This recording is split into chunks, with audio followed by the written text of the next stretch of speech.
When the king does not rise, the kingdom dies. brassballsvideos.com. Michael McLean. I am an ex-professional hockey coach, ex-professional and amateur team owner, turned 8-figure entrepreneur. You can subscribe to have these videos emailed to you every morning at 5:59 a.m. I don't miss, I don't take days off. I shoot these ugly iPhone videos every single day of the year.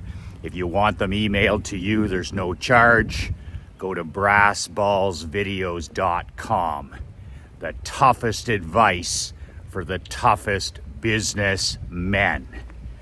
I have a story from my personal life to share with you today. It was actually an incident that happened last night, which really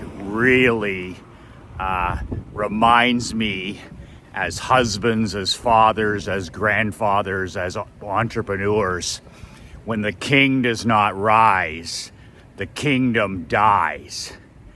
Last night, my daughter, I'll begin by saying that my 11-year-old daughter, Emery, she's a young entrepreneur, and she has a dog walking business in our gated community here in Naples, Florida. She's been walking dogs part-time for the last 2 years. She makes herself a little bit of money to buy things that she wants. She has a savings account, and I'm so proud of how hard she's worked the last 2 years to build this little company. She prints and designs her own flyers. She photocopies them, and I go out with her and we pass them around. Whenever she's in need of money, whenever she's in need of leads or cash flow, she doesn't sit around in her ass and whine and complain like 99% of small business owners. She fires up the photocopier. We head out, shoe leather marketing, belly to belly, toe to toe, eye to eye, and we literally walk these streets. And sometimes we pass out 50 flyers to each door. Sometimes we pass out 100 flyers.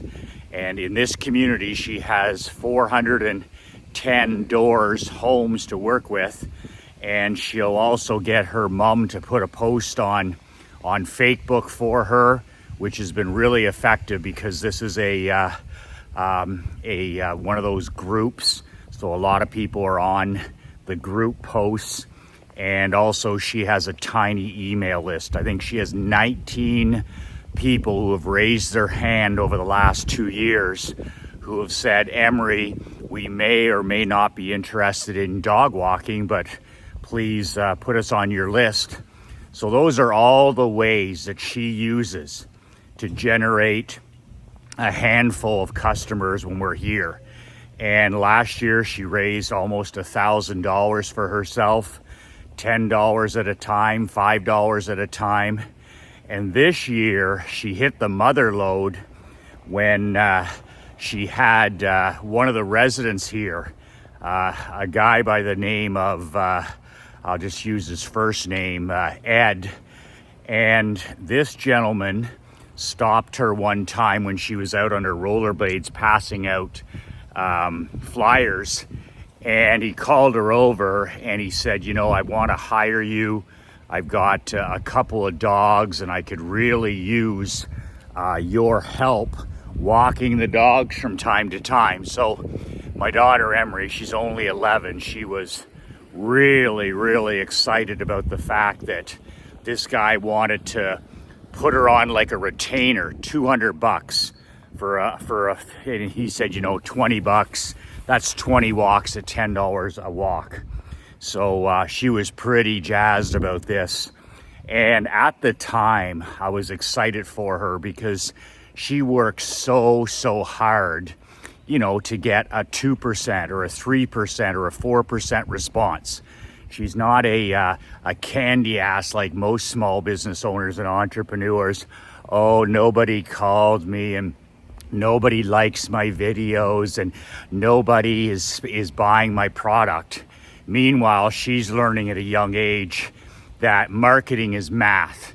If you're gonna pass out 100 flyers, you're gonna get maybe 1 out of 100, maybe 2 out of 100, maybe 3, and if you're world class, maybe 5 out of 100. That's 1% to 5% if you're a stud, if you're a direct mail stud, and that's toe to toe. So she's learning that failure is a massive part of the process. 99%, 98% of people are just going to be not interested in your offer. And that getting a 1% or a 3% or a 5% is Super Bowl numbers. So she's learning these things. She understands that when she sends an email out to her list once a week to 19 people, yes, she has an email list. Yeah, she's not such a coward that she's afraid to actually send it. She sits down, she writes the email, I help her with it, and she has the balls to actually send it. Most entrepreneurs just talk about an email list. Oh, I'm going to start collecting emails. My employees don't want to do it. People don't want to receive an email from all this. I'll just call burying yourself in BS. Not my kid. She's got 19 emails. She emails it once a week. And sometimes she'll get one response. Sometimes she gets no responses. But just constantly building that relationship. Same thing when she puts a post on Facebook. Krista helps her put because we don't participate in any of that stuff. My daughter doesn't have any access to screens or phones or pads or any of that mental illness, manufactured mental illness. But she will get her mom to post a video or a picture of her walking a dog in Facebook. And I have to admit that these groups are amazing for that kind of thing. You have high-end people that live in your community. It's not the great unwashed arses of the general public. And when my wife does post the odd thing about Emery's dog walking company, we do generate, sometimes 2 or 3 people. So she's learning how fucking hard it is to win. And this dog walking company has just been a fantastic learning experience. You think you learn how hard it is to win in marketing. You think you learn how hard entrepreneurship is. You think you learn how hard it is to make payroll and run a small business when you go to college or university. You think you learn that at Harvard getting an MBA. No, you don't learn any of that stuff except at the street level. My kids she's starting to develop mental calluses from all the failure. But one of the things that I did not see coming, which has been an incredible life lesson for her, both in business and her personal life, is curating, cutting the rope, and swift sorting any and all punch-drunk tomato cans that come into your business. I never thought that a little girl's dog walking company that you'd have to curate. You'd have to curate takers and excuse makers and the passive aggressive. But I should have known that. So yesterday, once again, this person is too good to be true, right? When I saw the $200 retainer for this guy, Krista met him and he stopped Emery and he said, I want to hire your daughter. I want to support her entrepreneurship. The guy's a burnout fucking rocker, right? I'm just guessing. It's hard to tell because he looks like one of these guys who never ever grew up, right? He's been smoking pot and he's been drinking his whole life. He's divorced. He's got a couple of teenage kids that doesn't have any relationship with. He clearly has done well in business because he's retired. He looks like he's about 65, but how the hell could you tell? Because this fucker has lived in dog years, right? He's lonely, he's by himself, he's still listening to music, and he wears a different black concert t-shirt every day, and he's just a different cat, which I have no problem with. I have no problem whatsoever. We don't let our daughter out of our sight anyways. I'm the ultimate lion when it comes to that stuff. So if this guy wants, Emery to walk his dog, then go ahead and do it. And so she's walked the dog a handful of times, and you know, you got to put up with this guy, but I rollerblade over, we walk the dog, and everything's been pretty cool. So yesterday we were away in the swamp in the Everglades for a few days, and my wife, Krista, who's an amazing communicator, she said to this guy, she said, listen, we're away for a few days. We'll be back on this day, and Emery will be happy to walk your dog sometime on the weekend, whether it's both days or whether it's a Saturday or a Sunday. Pretty flexible stuff. So, but see, that's not good enough for some of these, you know, punch-drunk tomato cans that we walk amongst now, the manufactured mental ill. So my wife, we're heading out for dinner last night, our Friday night dinner as a family, and she gets a text from this clown. And of course, the keyboard cowards, right? Keyboard warriors.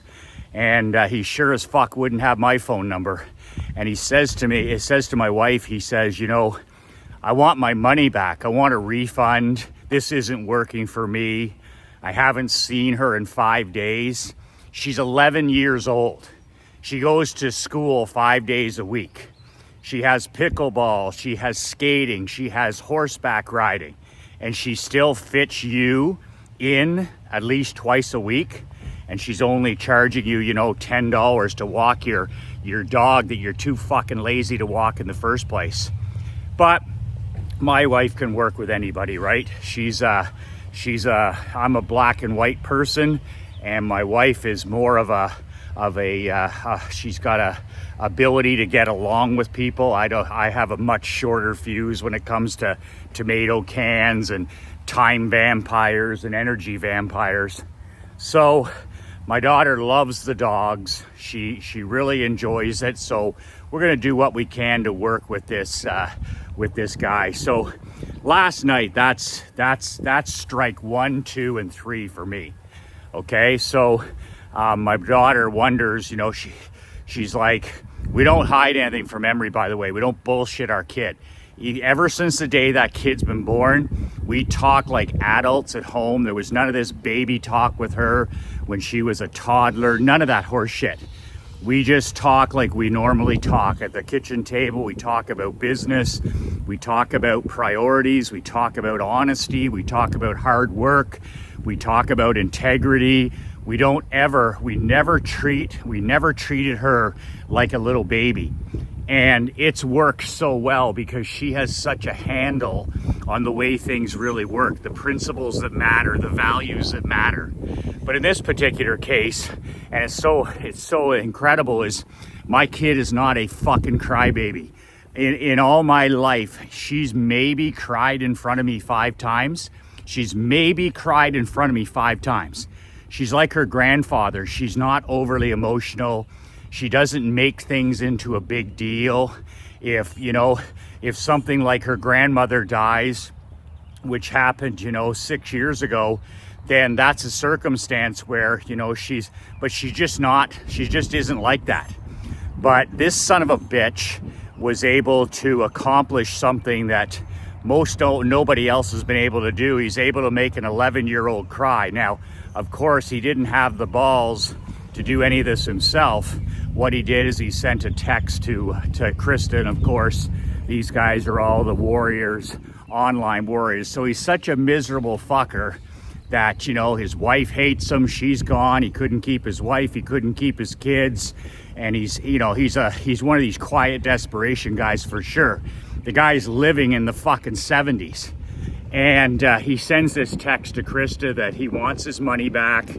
This schedule doesn't work where we actually go away somewhere, or that the kid or Emery actually goes to school. That doesn't work for him. Who the fuck do you think you are? You hire an 11-year-old and you wonder why she can't walk a dog at 10:30 in the morning on a school day? You wonder why a person can't come over and walk the dog and then stay for 2 hours to talk to you? Like, it's pathetic, right? It's pathetic. And it's my fault for even letting it get this far, right? It's 100% my fault. Every result in my life is 100% my responsibility. So After this happened, I said to Krista last night when we were out for dinner, I said, listen, I said, he ain't going to fire Emery. He's not going to fire Emery. Emery's going to fire this fucker, okay? We don't tolerate rat poison. We don't tolerate vampires. We don't tolerate, punch-drunk tomato cans that I call them in our life. This is the last type of person that I want in my life. I don't want to see him. I don't want to talk to him. Anybody that would send a text like that to my queen, anybody that would disappoint an 11-year-old who's been doing an incredible job, if she was doing a horseshit job, I'm the first guy in line to say, you know what? You deserved to be fired.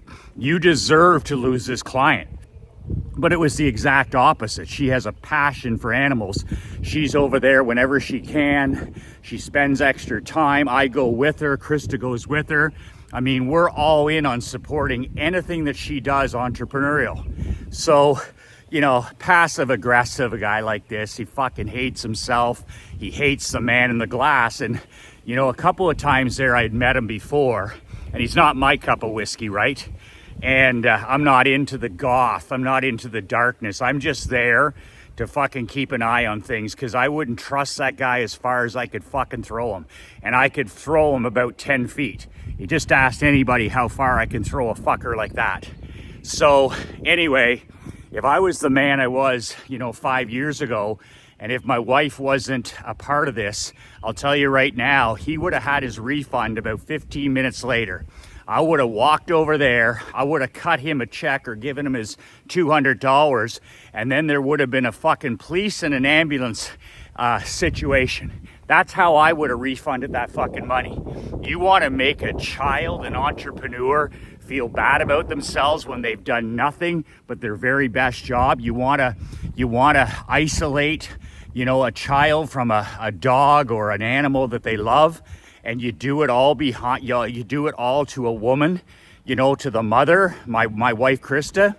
So anyways, like anybody like this, who's, low testosterone, his fucking wife couldn't stand him, his kids can't stand him, just a miserable existence, right? And everywhere they go, they create misery, right? They're a black cloud.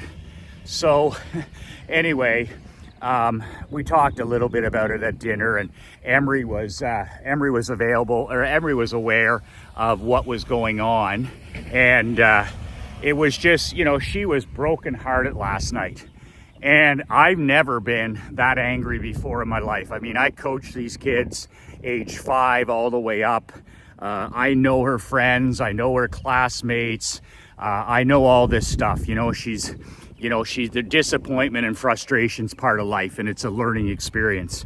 But I gotta say, last night it was everything I could do not to, when we got home last night, not to walk up the street, around the corner, and down the street a bit, and manage this situation. It would have been over instantly.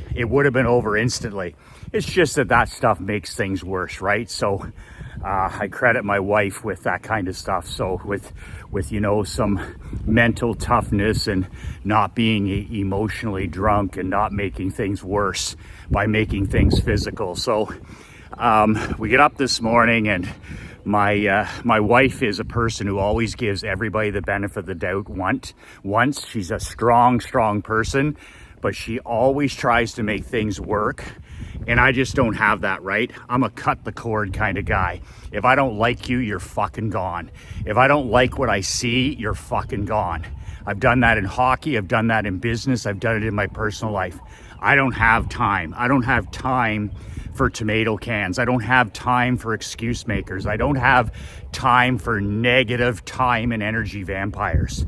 So to me, the second that guy sends a text to ask for his money back, in a passive aggressive way too, right? Then he's fucking dead to me. I mean, I'm not going to refund part of his money. I'm going to take that $200 and I'm going to shove it down his fucking throat. And I'm going to tell him, you ever come near my family again, it's going to be emergency room fucking time for you. And anybody that's ever played hockey for me, anybody I've played any sport with, anybody that's worked for me will understand that I ain't fucking afraid. Okay, I don't fear any other fucking man. I'm not saying I'm some tough guy. I'm 190 pounds, but like my dad and like my grandfather and like my brother, I'm made of fucking iron. Mentally and physically, I'm made of iron. Like, I'm here to help as many people as I can in this world. But when somebody, attacks my wife or my child, look out. Because I'm the king of this fucking jungle. I always have been. And, I'll put up with this, and I'll put up with this, and I'll put up with this. But when you cross that line and you make my child feel bad, or you make my wife feel bad, look out, brother. As in hockey, it's like you're looking for red snow. You're looking for red snow, and it's going to be your fucking blood that's in the snow, not mine. So we avoided all that, and cooler heads prevailed. But I'm like, I get up this morning, I said to Krista, as soon as I get out of bed, I said, listen, I deal with shit, right? I deal with shit. I would have done it last night. But I said, you know what? Make sure that fucking check, or I have $200 here. I said, I'll walk it back to that guy, and I'll hand it to him at the door, and I'll tell him exactly, and it'll be over with. This isn't going to bleed into today. Well, my wife's like, well, let me see what I can do. And I'm like, let me see what I can do. I don't want anything to do with this guy. I don't want him in my life. I don't want to have to go over there. And so, that's the way it goes sometimes. Some people want to see the best in people. I'm more of a see the worst in a person. And so Krista talks to him by text again this morning, which automatically makes it now it's a problem in today, right? Now this has become extension, right? Because what are you doing when you go back at a bad employee or a bad person or somebody who's behaving badly? What do you do when you give attention to your teenager, or you give attention to your spouse, or you give attention to a manager, or you give attention to an athlete who's behaved badly? That's the reason that they're entitled in the first place. That's the reason they're lazy in the first place. That's the reason that, they're like that in the first place, is people never say no to them. This is a guy I can tell right away that nobody ever says no to. He's spoiled rotten, even though he's probably 65, but his life is a disaster, right? But it's a disaster because way back in the day, his parents never said no to him, right? He's never ever, he was like an entitled little 5-year-old sending the text. I only read it one time, and I'm like, that's like a little entitled hissy fit that a 5-year-old, I wouldn't tolerate it from my 5-year-old. I'll tell you that right now. So he didn't get his own way. Things didn't work out for him one time, and then all of a sudden he's out. He's a fucking quitter. I told Emery, I said, I don't tolerate quitters. If somebody quits my email list, there's no coming back. If somebody quits my newsletter, there ain't no coming back. If somebody unsubscribed from my YouTube videos, there ain't no coming back. If somebody quits me, period, whatever it is, whether you're an employee, whether you're a player, whatever, I don't cater to quitters. That's one of my rules. It's been around for 20 years. I don't cater to quitters. So in this situation, I looked at it and I talked to Emery about it. I said, listen, Daddy doesn't cater to quitters, right? She's like, no, you don't. I don't want anybody that's a quitter in my life. There's so much quitting in 2024. It's just ridiculous. I want people that are in it to win it. I want people that are in it long term. And I want people in my life that are there for the good times and the bad times, not just when things go your way. So things don't go this way for this guy one time, and then he sends some pussy text to my wife. And he's trying to be, and passive aggressive too, eh? Passive aggressive, which is number one sign of a weak man, right? This guy isn't brave. This guy isn't a warrior. This guy isn't a king. This guy isn't a badass. He's a beaten down bootlicker. And he's weak, right? He's weak. He's got to do it through text. He's got to do it towards a woman. He's got to do it towards an 11-year-old child. He's got to bring them down to his level of misery. But at the end of the day, he's just a spoiled brat.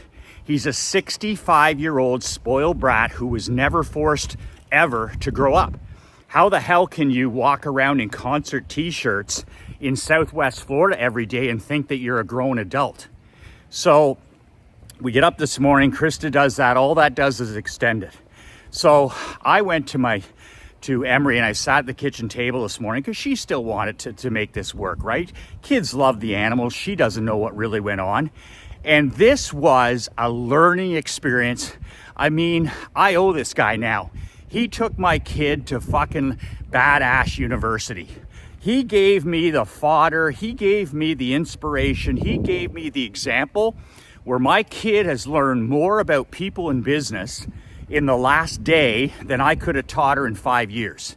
Because he was the perfect example of what you don't want in your life. Like, I couldn't have scripted it any better. I could not have scripted it any better. I talk about not tolerating toxic people, not tolerating doubters and non-believers.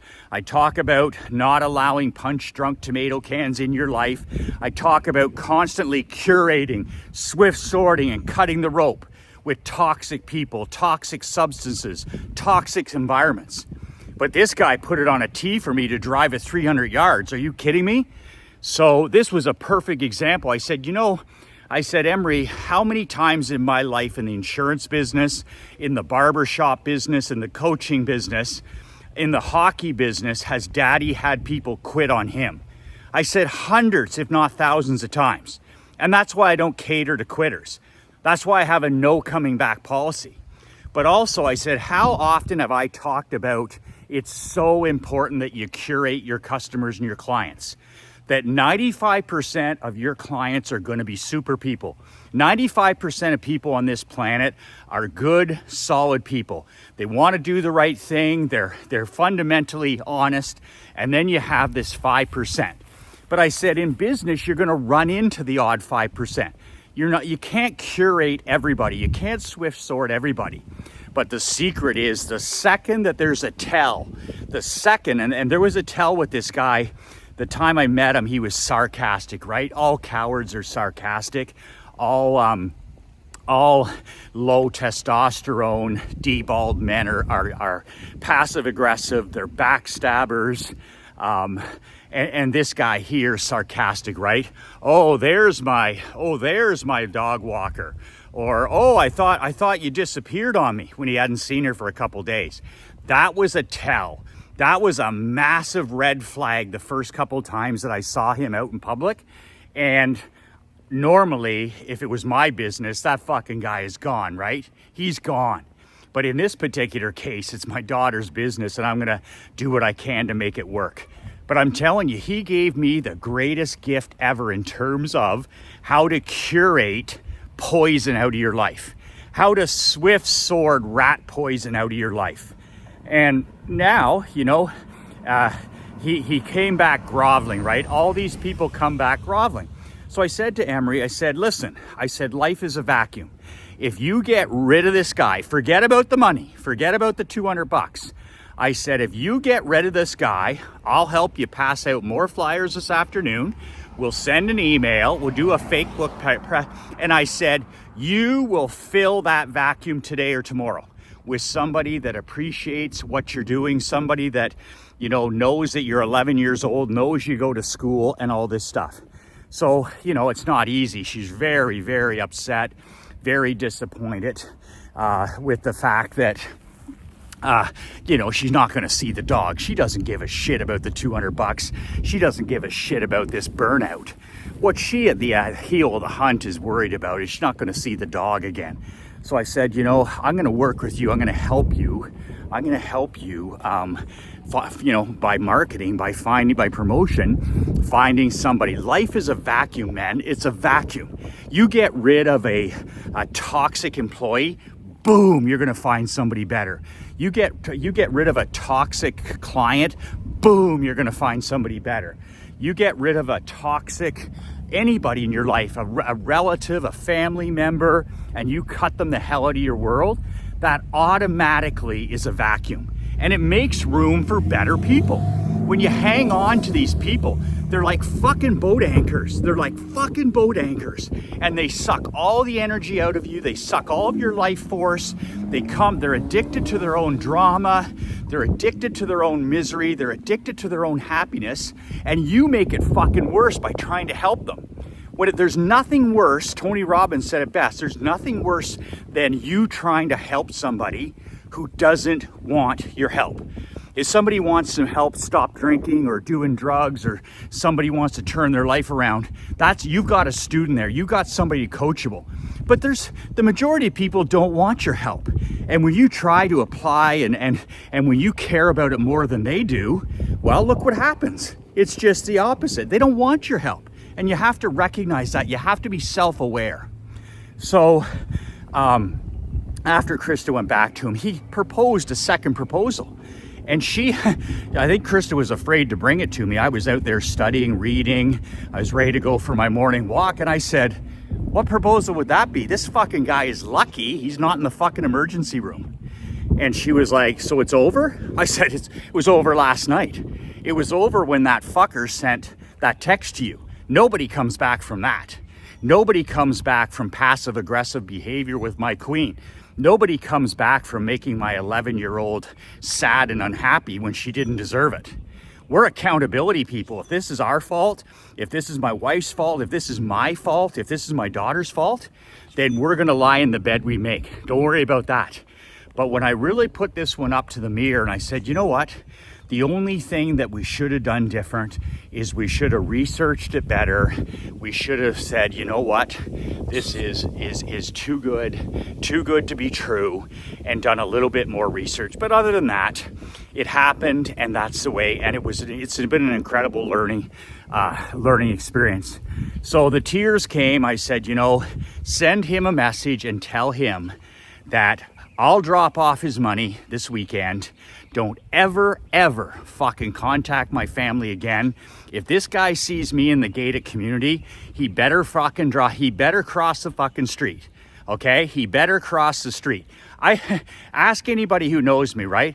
I've been in pro coaching and amateur hockey coaching for 22 years. I've been an entrepreneur for 31. I've seen thousands and thousands of physical confrontations in hockey, in football, in life. So I'm comfortable with face-to-face. I'm very, very comfortable with this kind of stuff. I don't like have bad feelings about it. I'm not afraid to tell somebody the truth. I'm not some big physical tough guy. I'm just fucking fearless. I'm just fearless. I have no fear whatsoever of physical confrontation. I don't care if the guy's bigger, tougher, stronger. I don't care. I just speak the truth, and I'm not afraid to do it. I'm fearless. So, you know, my daughter, Krista then sent the text, we're not interested, we're done. The guy's trying to negotiate after he fucks up the day before, after he screws up probably the only relationship he had in his life that was worthwhile. I mean, the guy lives alone, his wife's gone, his kids are gone. Just a proverbial messy kitchen. So he gets up the next day, and of course a guy like that regrets it. Well, I mean, he got shut down immediately. And the great thing about that is now it's a problem of the past, okay? He's got his money back. It's a problem of the past. I'm not negotiating. I'm not giving a second chance to a tomato can like this. I said to Krista, we don't want this person in our life. We don't want this person around Emery. And admittedly, as a father, I said last night, the good Lord might have dodged a bullet here for us. We don't know this fucking guy, and we're there the whole time. But it's kind of weird, right? That a guy who's got this dog, you know, he can walk it himself, but he wants to hire a kid. You know, it's the whole fucking thing is just like creepy. And I should have done a better job of curating. I should have done a better job of saying no. But we get very emotional. We get very attached. We want to see our kids do well. And you know what? Next time I'll listen to my golden gut. It's another time where my golden gut, my stomach, my intuition said, I remember I didn't handle this. Krista handled this. And she went to the first meeting. When I met him, a couple of walks later, I was like, ugh. I don't know, I might have to knock this motherfucker out before it's over. And here we are, you know, pretty close. It couldn't be any closer. So anyways, no police, no ambulance for him. There wouldn't have been an ambulance for me. The ambulance would have been for him. The police probably would have been for me. You're not supposed to win fights anymore. You're supposed to lose them. So anyway, that's the story. I don't even know where I was going with that last part. It's just, man, We need more lions in this world. We need more kings in this world. We need more champions in this world. We need more leaders in this world. And, you know, I stopped myself there yesterday and I said, what has the good Lord, why has he given us this experience? Why has he put this challenge in our life? And then it just came to me. He's teaching me, he's teaching my wife, he's teaching my daughter about the importance of curating, of picking your clients, of firing fast and hiring slow. And the second that your golden gut, your intuition tells you a red flag, it gives you a warning, the second you get even a whiff that a person's going to be a problem in your life, then it's up to you to have the brass balls to curate, to swift sword, and to cut the rope. And it's not easy, it's not always nice, but it's always necessary. There's a story from my personal life. The reason, okay, I'll finish this up, almost done my walk this morning. The reason it's important you join my email list, even if you watch these righteous videos on YouTube, is my days are numbered on this platform. So you probably don't know this, but all of my YouTube ads, I used to grow my business. One of the medias I used was YouTube. Makes sense, right? I'm a video guy. Well, all of my paid YouTube ads have been banned. They have been canceled by YouTube. They don't care for now that I shoot these free videos, right? They don't show a lot of them. They neuter some of them. But the reality is, it's only a matter of when, not if. So there's gonna come a day where I'm gonna wake up and my YouTube account's gonna be gone. That's just reality. I'm totally prepared because I'm an email guy and a mail guy. Doesn't change my life in the least. But if you want to continue to receive my daily videos, you better join my email list, because when they shut me down, which they've already done with my paid traffic, and they censor me and they say, okay, you're canceled, and then all of a sudden you don't have access to my videos. The thing is now you'll receive the videos after that happens, after I'm canceled, deplatformed, whatever you want to call it. Then you'll continue to get my emails every day at 6 a.m. in your email box. So just to protect yourself, if you find value, if you enjoy these brass balls rants that I do each and every day, then join my list. Just put in your email at brassballs. Good morning. At brassballsvideo.com. That's brassballsvideo.com, and I will keep delivering the cold hard truth about wealth, about health, and about happiness to you every single day. That's it for today. 2 words that changed my life. Hey, when the king does not rise, the kingdom dies. Make sure you're rising up, leveling up, and showing up every day as an entrepreneur, a husband, a father, a grandfather, and as a badass king. 2 words that changed my life, 2 words that'll change yours. Be relentless.